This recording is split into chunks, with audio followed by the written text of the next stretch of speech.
A patellar dislocation is an injury to the knee where the patella slides out of its intended place. So mechanisms of injury, one is a valgus blow to the knee, and another common mechanism of injury is the twisting of the leg with internal rotation of the femur on a fixed foot and tibia. So here are two illustrations of mechanisms of injuries.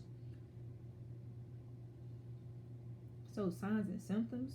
The patient may describe pain in the medial joint capsule, demonstrating injury to the medial patellar restriction. The patient may also have pain at the origin of the VMO. The patient may have pain underneath the patella, and the knee also may be swollen and tender. And the patient will obviously have deformity of the displaced patella. And here's a picture of a swollen knee with a displaced patella over here. So evaluation findings. So with active range of motion, passive range of motion, and manual muscle testing, there should not be any of this performed in the presence of a dislocation. So with active range of motion, if examined post-reduction, extension may be limited. With passive range of motion, after reduction, the range of motion may be limited going into flexion. And with manual muscle testing following reduction, quad strength will be decreased secondary to pain, and there will be possible swelling. With the stress test, if examined, the major ligaments of the knee should be stressed to rule out further injury, especially to the MCL.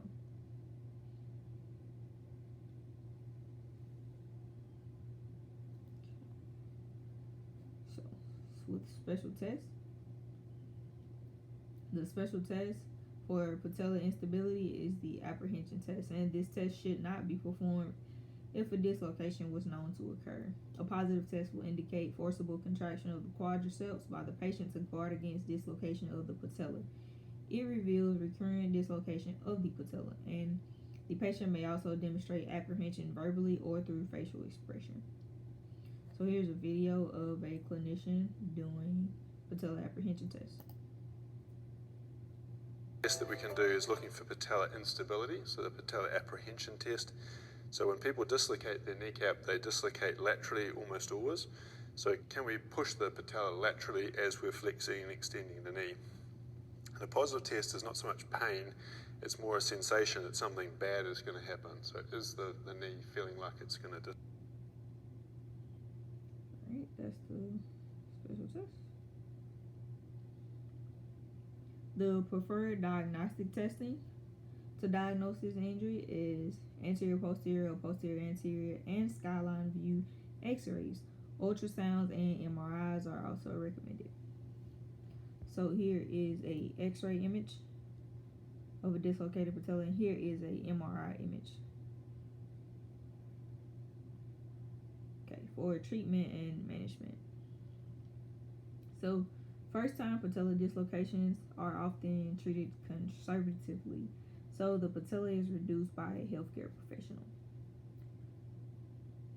Conservative intervention would include immobilizing the knee. We would tell the athlete to use the Rice method, give them medication to relieve pain.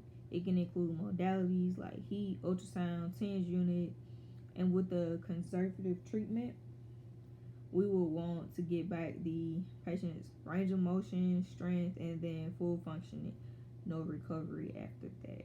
And here is a video of a clinician reducing the patella.